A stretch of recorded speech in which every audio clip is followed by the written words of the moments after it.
How's it going, guys? My name is Zach with the Movie Castle, and today I'm really excited because we're going to be talking about Smashed, a short story collection by Junji Ito. This is part of the Junji Ito Story Collection. It's got its little badge here, and a lot of you guys know these as the books that are really thick. I believe they're about 400 pages, and they have these really nice brightly colored spines. So far there are 5 of them out, but I believe there's 2 more coming along the way, and overall they're gonna look really good when you set them on the shelf. This one, 13 short horror stories, and they're all really good and really creative. Just flipping through the table of contents, there's so many stories in here that I think about them or the concept and I'm like, oh wow, that's pretty crazy. One that I really like, Earthbound, where randomly people get stuck to certain places in the world, and if you try to move them, they'll just compulsively come back, and you have to find out why they're going to these locations and what you can do about them. A really great story. Library visions, where this guy is obsessed with making sure all the books in his father's library are still there, and then he starts getting visions of the characters in the book, and you find out why he's so obsessed with this library. And there's a bunch of other stuff. Obviously, Smashed is the title story, where if you drink this nectar, you might literally get smashed, but it's so addictive. There's really cool and crazy stuff in here. Now, I do want to say, previously on this channel, I talked about the short story collections Fragments of Horror and Shiver, and those 2 are often considered to be his best. And reading this one, I can see that it's not as good as those 2. Those 2 are grade A gold star classics, but still, this book has a lot of really good stuff in it. Definitely still recommend it, and I guess maybe there's not as much Junji Ito insanity. I think these are a little bit earlier works, but like, you know, the Hanging Blimps or the end of Honored Ancestors from Shiver, those are crazy images that are gonna stick in your head forever, and maybe these aren't quite as powerful, but they're still really good. And when I flip through the book and I see pages of these stories that I've read, I'm like, oh, that was crazy, oh, that was messed up, that's really cool. Now, all that being said, and I do have to talk about one more thing with this book, and that is the Soichis stories. Soichi is this character, a little boy that's often bullied, and he turns to magic. So he's this sort of outsider kid. His stories are usually more comedic, and we get 3 stories with him in here. We get Mystery of the Haunted House, and then Mystery of the Haunted House Soichi's version. So he shows up just for a little bit at the end of the first one, and then the second story is much more about him and his perspective. And then we get Soichis Beloved Pet. So we get 3 Soichi stories, and overall it's good to see him. He's one of Junji Ito's more famous characters, yet as far as I know, this is the only readily available English translation of any of his stories. Now, coming out later on, they will release a full volume of his stories. I think that's in July of next year, so I'm really looking forward to that. But it is great to have some of his stories, and they are really good stories. But that being said, I don't know if they're necessarily the best introduction to the character. For example, in the first version of Haunted House, you get the reveal where it's like, oh, there's Soichi's nails, because he can shoot nails out of his mouth.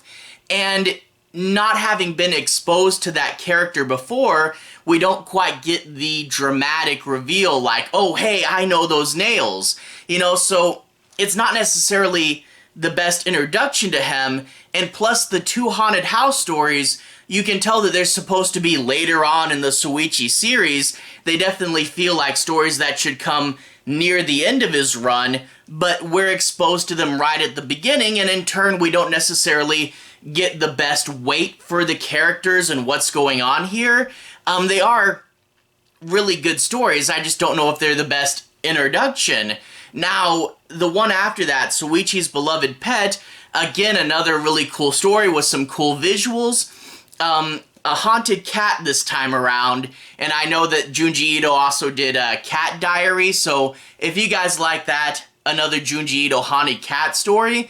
But that's much more of a standard Soichi story, and I kind of wish that they had put that one first to give us an introduction to the character and how he normally plays out before they switch things up in the Haunted Mansion stories.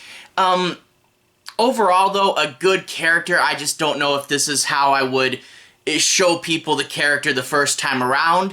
And I think if you need an introduction to him, I would say probably read Beloved Pet before Haunted House. That would just, I think, play out better personally. So good character, good stories. I just don't know if it's the best introduction. But hey, we get some of him here. And if we wait till, I believe it's July, we should get more in English officially, so I can't wait for that. Anyway, good book, 13 good short stories. Really, really would recommend them. If you guys want to see more, I'm going to switch to the close-up camera. We can take a closer look at this release, and I'll do little mini reviews of each story. It might get kind of long, but let's look at all the stories. No spoilers. So without further ado, to the close-up camera. Alright, here we are inside the castle, taking a closer look at Smashed from the Junji Ito Story Collection. And let's go ahead and bring this close to the camera. We get the black lettering as always, but with it looking like it's been smashed. And then we get the cover of this girl with the scar on her head. Now this isn't actually from Smashed, this is from the second to last story, which, let me make sure I get it right. It's called Splendid Shadow Song. On the side, we get that this is the orange volume, and we get this girl with a bunch of things running up at her. That's from one of the stories as well. The back is a close-up cropped version of the cover, and we get $22.99 USA, Teen Plus, Viz Signature, Viz Media, and a little blurb talking about the stories in here. Now if we open it up, nice orange end papers that match the spine, and then after that we get the title page, and it's a little hard to see because it's so dark, but that is someone getting smashed right below the title Smashed. And then after that, the table of contents, again with artwork behind it. But the stories in here are Bloodsucking Darkness, Ghost of Prime Time, Roar, Earthbound, Death Row Doorbell, The Mystery of the Haunted House, The Mystery of the Haunted House, Soichi's version, Soichi's Beloved Pet, In Mere Valley, I Don't Want to Be a Ghost, Library Vision, Splendid Shadow Song, and then finally the very last one is the title story, Smashed. And I want to show you guys also, if we go to the back of the book, there's the about the author, but I also find the end credits relatively interesting. Story and art by Junji Ito, obviously, but the copyright here, the original Japanese version of this novel, was from 2013. We go down here, the first English printing was from 2019, so it took 6 years to come over here. Not the worst I've seen. Sometimes they take forever to get an English translation, but another thing that's interesting as well, the Japanese title, Junji Ito, and then I believe this word translates to Masterworks or something. So the story collection was called Masterworks or something like that in Japan. But we can also see this is number 11, Kaidan, which I'm thinking translates to Smashed, but I don't know. But yeah, this is number 11 versus in America, this was like, I think the third one that we got. Well, third counting Shiver, and Shiver really isn't part of this collection. It's an imposter. Shiver's kind of its own thing in Japan. But anyway, without further ado, let's go ahead and dive into these. I'm not going to be doing any major spoilers, but I do want to analyze the stories, show you guys some art, so I'll tell you guys a little bit about what each one's about, but no spoilers. I'll be saving those in bits for you guys, and we're gonna do little mini reviews, and there's 13 things in here, so it's gonna take a minute. Alright, we open up with our very first story, Bloodsucking Darkness.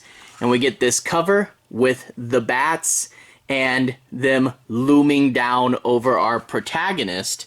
And right off the bat, this one's talking about a very serious issue. This girl, her boyfriend left her for another girl, and she develops a weight issue, and she doesn't want to eat, and she's starving herself and throwing up, and it's not looking too good for her. Well, she has a dream about blood raining down on her from the sky, a mysterious stranger coming to help, but he has tiny holes in his hands. Anyway, she wakes up the next day and finds that she actually did cough up blood over her pillow, and she has it on her mouth. A very strange and sad thing to be happening. But she's approached by this guy who really likes her, and she kind of brushes him off. However, dream repeats, and the next day when she sees him, or well, I guess this is a little while later, he's a lot skinnier, and he's saying, if you don't eat, I won't eat either. And she, of course, eventually does start to talk to him more, and this is definitely not a healthy relationship, but the two are talking, and he says, hey, I have to show you something, and we go to his backyard where he's got this strange little shed, and since it was featured in the cover image for this story, I'll show you just a little peek of what's in there, and he has an army of bats for some reason. I will say, when you find out what's really going on here in this story, it is kind of a crazier Junji Ito story, especially when things start to really go off the rails near the end.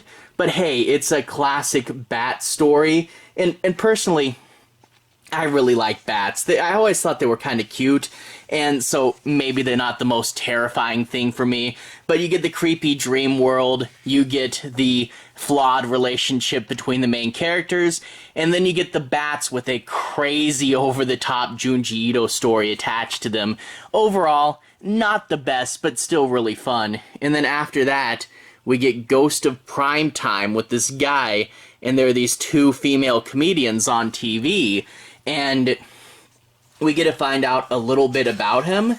You see, first off, there's this rising star comedian that was found dead in an alley. Apparently he laughed to death, and these two guys are talking, and it turns out our main character here, he says, oh, I laugh sometimes, but he really doesn't. There's something making him a very stoic and somber guy, and his friend decides to take him to a comedy show, and it's a variety bit for young rising comedians, and of course everybody but him is having a good time, when all of a sudden these two comedians walk on stage that no one's ever heard of before, and they start to do their act and tell a bunch of lame jokes, and it is silent in the theater until one person burst out laughing.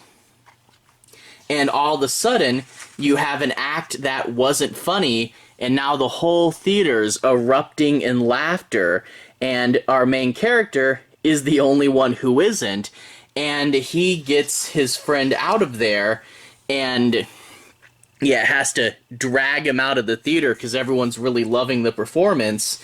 Afterwards, his friend is approached by the two comedians because they want to see the guy who wasn't laughing.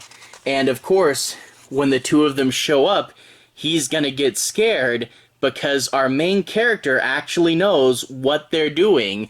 And it's a pretty interesting reveal. like I said, no major spoilers in this review, but I do like the idea, you know, because just naturally regular comedians, it is almost like a power over someone. You hear a lot of comedians talk in interviews and stuff, and they talk about how they like to make people laugh, you know, and how there's an art behind it. So using it as kind of a weapon does make sense, and it's an interesting thing how they're doing it as well. So yeah, a horror story about comedy, I thought that was pretty interesting. It ends a little quick, but overall, I think a pretty good one. Definitely one I thought about a bit afterwards. After that, we get the story Roar, and we get our two main characters and some shadowy figures in this stream. And once again, we have our main characters hiking. I say once again because I read Blackbird kind of recently, but your main characters are hiking here, and they're completely lost when they hear this strange roar. Well, what's going on here? They find that there's a flash flood that has carried a village away, and they run downstream to try to help these people. However, quite mysteriously, when they actually get to the stream, it's completely empty. The water's gone, and there's no traces of people or debris. The two talk, and you get a little bit about their backstory. He said that he actually has a fear of water for some reason ever since he was a kid, but he also talks about how he doesn't have anyone in the world and he's all alone, and he, you know, makes kind of sad jokes about, you know, no one noticing if he were to die out here, which, yeah, that's pretty sad. But we eventually get that the flood does return again, and we see the same woman in the flood again. And okay, so what's going on here? What's with this cycle? And eventually they do find a stoic old man in a house by the edge of the stream, and he'll eventually tell them the legends surrounding this reoccurring flood. And overall, despite being a really short story, it really does kind of pull at your heartstrings when you find out this old man's story. And it does, you know, kind of like the last one, end a little bit fast. And the thing is, though, it is kind of a story about unfulfilled desires and things you wanted out of your life. So ending it a little bit fast and leaving you wanting more, I think is thematically appropriate. But a really good story that, you know, does a good job of making you sad at this tragedy here. And a really interesting concept, what the old man's trying to do with this house and what he's spent his whole life doing. Interesting stuff. So yeah, no crazy Junji Ito insanity, but a really good story nonetheless. After that, we have a story I really like, Earthbound, and we get this guy. He's got his little lunch by him that he's not eating, and we don't actually see it in the story, but here he is, tied to the earth. And it's one of those concepts, you know, people talk about the, horror of compulsion that Junji Ito uses sometimes. I mean, think the first chapter of Uzumaki, and this is another one of them. You see, all over Japan, there are these people that appear, and they're tied to a certain spot and position in the earth. And at first people think, oh, it's some sort of performance or something, but they can't move on their own. If you try to talk to them, they'll just be like, go away, I don't want to talk to you. And if you move them, they'll come right back as soon as they physically can. So what's going on? Who are these people? Why are they tied to spots in the ground? Well, we get this old man here, and I won't say what it is, but there is actually a clue hidden on this page that it leads to a crazy reveal at the end, and you're like, whoa, that was there the whole time. But anyway, we get this lady that comes up to talk to them. This is how we meet our new main character, and it turns out she's a lady working for a charity trying to help these people. Some people are actually scared, thinking it's a disease and that if they get too close, they might catch it. But she leaves a lunch for him, which I don't think he's going to eat because he can't move. But there is food and water there if he needs it. she eventually comes across this mother, and she's staying with her son, and the son is stuck to this one spot in the ground, and she'll talk to these two, and this will kind of be her primary case for a little bit, and this one actually has a clue that they notice. Right there on the ground, here lies Ponta. You see, this is the spot where the guy's beloved dog is buried, so he actually has a connection with where he's stuck to in the ground, and she talks to her boss at the charity, and she's like, I think we can figure out why this is going on, and if we do, maybe we can help him. And the boss is like, okay, investigate. And during the course of this story, we also find out her backstory, and also a personal connection that she is going to have to one of the Earthbound. And overall, I really do like this story.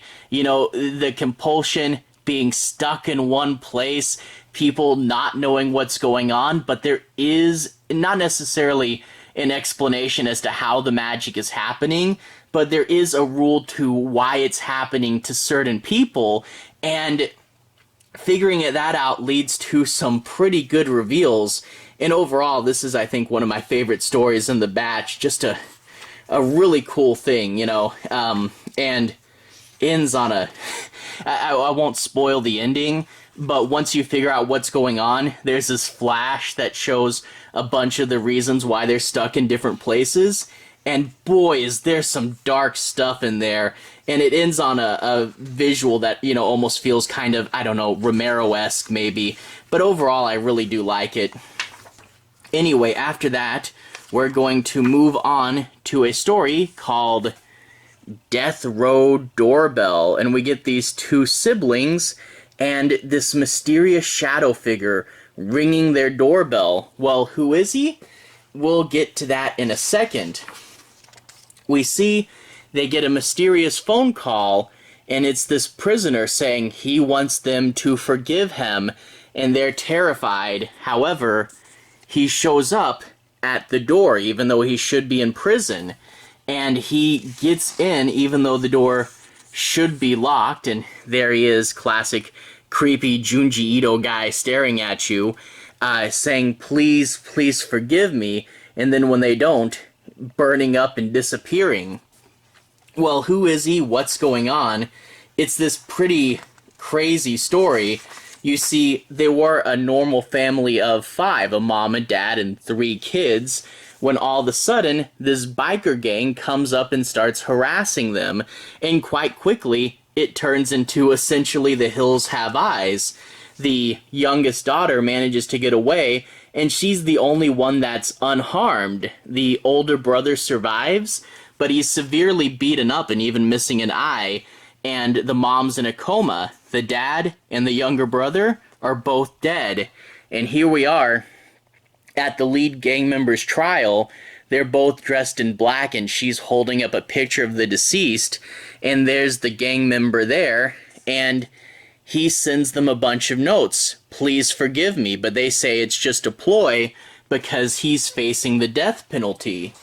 However, even though he's supposed to be in prison, they do get these reoccurring phone calls, and as we saw earlier, reoccurring visits. So he's somehow projecting himself outside of the prison, and a living person is haunting them before the trial, saying, please, please forgive me.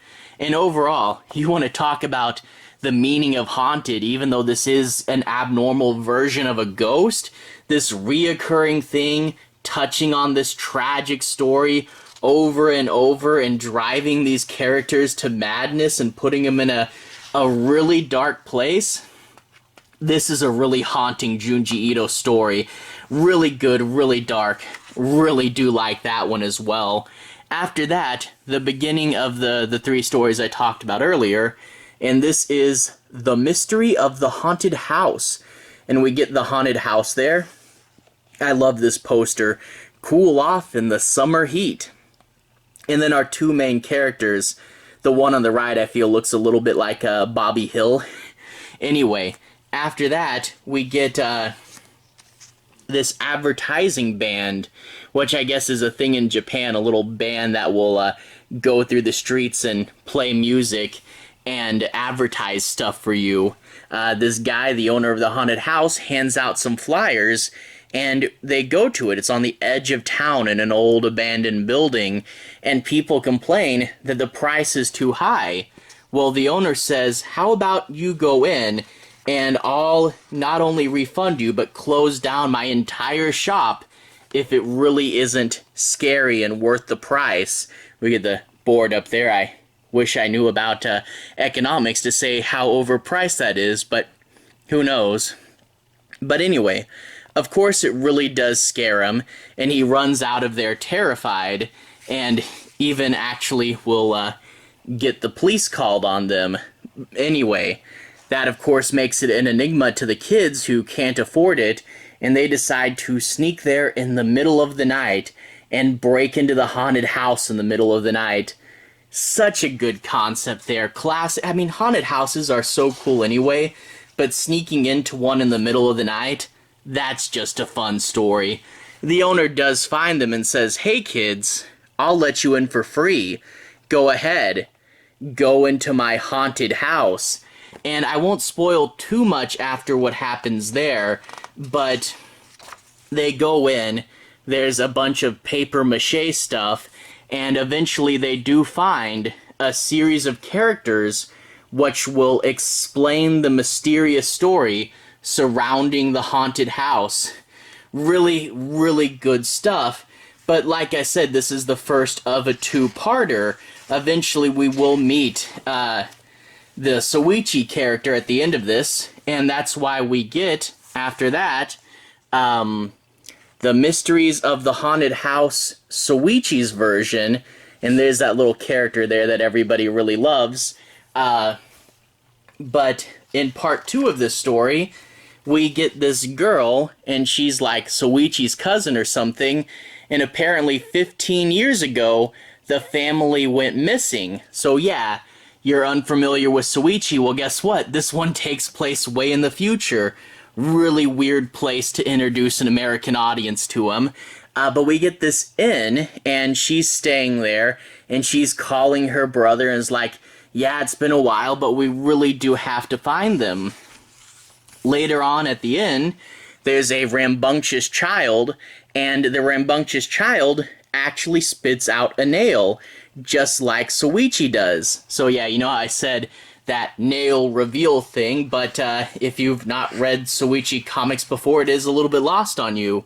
But we do get the papers reporting on how there are these strange kids all over Japan, and the innkeeper lady says he was the same until he visited a mysterious haunted house. So she goes there, and she meets this guy, a raggedy, disheveled man escaping from the haunted house, and she's going to eventually go there trying to figure out what's going on and what happened to her cousin and her family. A good story and a good character. Like I said, that character with the big mouth, everyone really likes, but it is a weird way to introduce American audiences to this character. The one that comes after that, a much more standard Soichi story, Soichis Beloved Pet. We get him up there, and we get his brother and sister, and they're holding a cute little kitten. And overall, you know, people talk about how Soichi's stories are mainly comedy, and you really do get, you know, a few laughs, but also crazy horror concepts in here. The sister finds a cat that follows her home.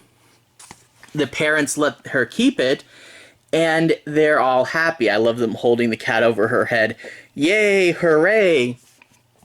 But even though everybody else in the family loves the cat, the one person that's not is, of course, going to be Soichi, who doesn't get along with it and has an initial negative encounter with the cat, which will lead to him chasing it around with this noose, which is actually really violent, and he does get scolded for these. So Soichi's in trouble, and the older brother says, he's not good with other humans and he's not good with animals. This is actually a really bad sign that he might grow up to be a terrible person. So Soichi gets the idea, I should try to get along with this cat so I don't get in trouble. So he, of course, is up to his normal antics, hatching some curses and trying to win the cat over to his side, like finding a dead snake in the road and using it as a cat toy. And one of the antics, the most famous one from this story, is when the cat comes back with an insect from hell, and Soichi is just so happy. They, of course, deny that it's an insect from hell and say it's just some species they don't know about. But he's like, next time, bring me back a living one. So I really do like that. You know, it's creepy Junji Ito imagery like this, but also a fun kind of cartoon about turning the family pet evil and giving Soichi a little cat friend there. Overall, really fun and funny stuff. Now we're jumping out of the Soichi stories, and we're going to a story in Mirror Valley. And we get these two holding up mirrors with eyes on them, and a bunch of mirrors propped up above them. And this is a story that uses some classic story tropes, but in really interesting ways, and has a really fun framing mechanism where we start off in the future, and there's this valley divided by a river, and there's several bright lights when the sun shines in there just right, and we see it's a bunch of mirror fragments on the ground. But what happened? How'd all these mirrors get broken? There's what looks like big mirrors mounted up like billboards, and a bunch of little mirrors mounted all over the walls of people's houses. And there's a camera crew trying to figure out the mystery, a bunch of young reporters, and what they'll do is they go, okay, there's a bunch of broken mirrors, let's set up our own mirrors on opposite sides, just like used to happen in the past. And when that happens, they hear a woon sound, and the guy actually, because of the infinite mirrors, gets sucked into a vision about the town's past. And we find out it's this town, they really hated each other back in the day, but we get this one guy, he's chased because he's from the other town, and for some reason he's on their turf. He holds up a mirror, and it's revealed that these people are all mutants. They have a gaze that hurts each other, and they, for whatever reason, split into two groups. However, we get a classic Romeo and Juliet story where one from one side loves the other, and that's going to, you know, turn into a big problem for these characters. And this, you know, like I said, towns that hate each other, Romeo and Juliet, but it's Junji Ito, so throw in a random superpower there. But also a bunch of fun, really crazy stuff that happens in the end. Again, I won't spoil it for you, but how this lover's plot ends is significantly bigger than you might think, and it does have this fun thing where it ties into the present, and the way the present section ends is a little random, but I think it was pretty fun. So a really cool, interesting concept for this story here. And yeah, I thought it was, you know, kind of fun in reinventing those classic tropes. But we want to talk about reinventing classic tropes.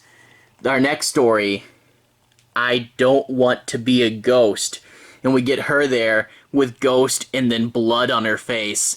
It's a really interesting story, and he does begin with kind of a self-aware joke. He's driving in the middle of the night, and he's like, this is exactly the kind of place where a ghost would pop out.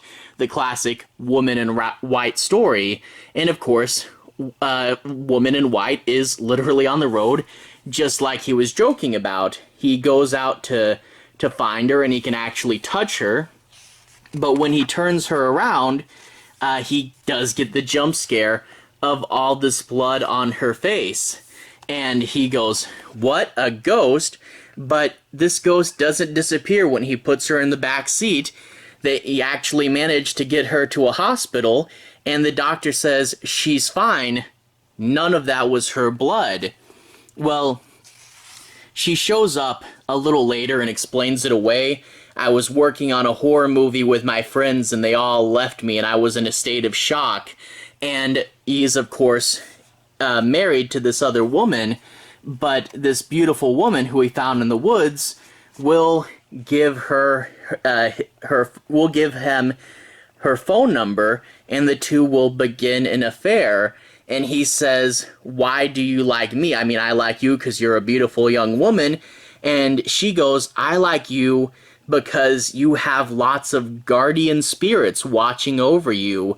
And she tells this crazy story about something that happened to her with a ghost when she was young, and hints at why she likes to be around spirits. And when you find out the full extent of what's going on with her and Ghost, it is, again, like a lot of these Junji Ito stories, a crazy, fun, messed up reveal, and it ends on one of those classic old school story hook endings, you know, where you're like, oh no, that's, yeah, a really, really good reveal at the end of this one. So overall, yeah, blending that classic woman in white on the road concept into something completely different. I thought it was pretty fun. After that, we get the story Library Vision, and there's the main character in his library, and the books go on and on and on. And this one's a fun story here. I mean, if you guys saw me in the intro, you know I have a huge DVD library behind me, but I also have a pretty good book library as well. And you get this guy, he's really rich, and he's in charge of his father's library. And he has a giant house, and the books fill up every room in the giant house. It's really cool. I mean, just the drawings of the books are a lot to get me to remember this story. It's just really cool, just the setting. And then we get the story on top of that. But anyway, there's books everywhere. And we get this part where the wife borrows one of the books to read without telling him, and he freaks out because he didn't know where the book was. And then he starts counting every single book, making sure they're all there, and having dreams where the books are disappearing, and that's going to cause him to get all stressed. By the way, I love how even their bed has a bunch of books in the bed frame there. That's really cool. But he'll start obsessively counting them, and she's like, "Hey, you're getting worse ever since we got married. This is really bad. You need help." But then he eventually does find one that's missing, and that will cause him to freak out. And the wife will eventually have to secretly read his diaries to find out his backstory. And it's a really interesting and strange backstory. But one more thing I want to tell you before we cut it off is the title, Library Visions. He is going to eventually see one of the characters from the books in real life. And yeah, it's not leaving him in the best mental state. But yeah, I really love this. You know, characters from the books coming in real life. A giant house full of books is just a really cool setting as well. And again, you know, like I mentioned with Earthbound, another Junji Ito tale of obsession. Anyway, great book, some cool reveals towards the end, and some really cool visuals towards the end as well. After that, only 2 more stories left to talk about. This is Splendid Shadow Song. You get this woman screaming with her guitar, and our 2 other main characters there, and we open up, this lady's just walking down the street, and she sees a street musician, and the song she sings has strange lyrics, like, I hate you, you're so stubborn, hanging on." So it's not a love song, it's a song of hate after a failed relationship and just hating the other person, which is very strange. Go away, go away, go away. So she hears that song, doesn't think much of it, but she starts to hear it in her head all night long, and it keeps her awake, and she can't really explain it to her friends because, you know, no one knows that song, it's obscure. But after a long time, there's a cool panel of her looming in the sky above her. She starts to try to drown it out with other music when the radio plays that song she just heard. So the street artist is actually making it big. She has a live concert, and she's going to literally be sitting on the stage just like earlier. But during the live concert, she has a bit of an emotional eruption. She smashes the guitar, and you guys know the cover of this story? She bashes her head on the stage, gets a big scar, and that's where the book's front cover comes from. But anyway, people all over Japan are getting her songs stuck in her head, and eventually the main character is going to go to the mysterious Shaku Noise Laboratory and try to figure out what's going on with this mysterious song. Overall, a pretty good story. Tracking down this mystery, using science in a strange and abnormal way to figure out what's going on with the song, and a dark backstory once the song's reviewed. Previously on this channel, I read the Shiver stories, that book, and they had Used Record in that one, and that had another, Junji Ito music story, so I'm wondering how often he covers music. Anyway, after that we have Smashed, the last story and the title story, and we get a finger in some nectar and a few of our main characters there. But yeah, it's about some tasty nectar. We get this guy, he's hanging out with his friend, and he has this big jar of nectar from South America. He got lost and almost died, and the tribe kept him alive and showed him this special nectar and gave him a big pot of it. And he says that it's really tasty, nothing else tastes as good as the nectar, but the tribe gave some strange warning about don't be seen when you eat it, and they don't really know what that's about. But anyway, it's a few days later, and he's eating food, but of course nothing tastes as good, so he gets a couple of his friends together and sees if they can get some more of that nectar. Well, they go in, they have to break into his apartment, and we get a little character splash identification page. These are all kind of young adult goofball characters, and almost kind of gives the story a weird Blumhouse feel, especially when what's happening later on, them kind of almost getting picked off like a Blumhouse curse. But that being said, Junji Ito, it's much better than a lot of Blumhouse's stuff. But anyway, classic Junji Ito page turn. Huh? What's that? And well, now we find out why the story's called Smashed. Yeah, for whatever reason, sometimes when you eat the nectar, you might get smashed. And at first they don't even know what this is. And yeah, the characters are kind of dumb in this story. I said Blumhouse teens, but they eventually figure out it's their friend who's been smashed. They don't know what causes it, although we as an audience kind of know already. And because they don't quite know, they divide up the nectar, they argue about if they have an even serving, and they all take the nectar home to eat, when of course they're going to get picked off one by one, slowly getting smashed along the way. And yeah, it is a pretty fun, like I said, those classic horror movies where there's a curse that has kind of its own gimmick, and you get a group of young kids and it gets after them one by one, and they're all killed in these strange over-the-top ways. And plus smashed. Yeah, they really do get smashed, squashed up. It's a pretty crazy visual. So overall, a fun story. Not the best Junji Ito ever, but a fun story to round out the collection. So overall, a good volume. Like I said, not as good as Shiver or Fragments of Horror, but there's so many times, like, before I did this section of the review, I sat down just off camera, and I flipped through all the stories to refresh them in my head before I talked about them, and so many times flipping through this book, I'm just going, oh yeah, that was a good story, or oh yeah, I can't believe I forgot about that, that's a really cool one.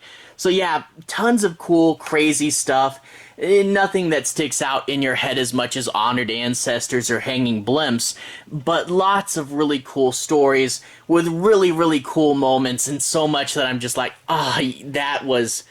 How do you come up with those things?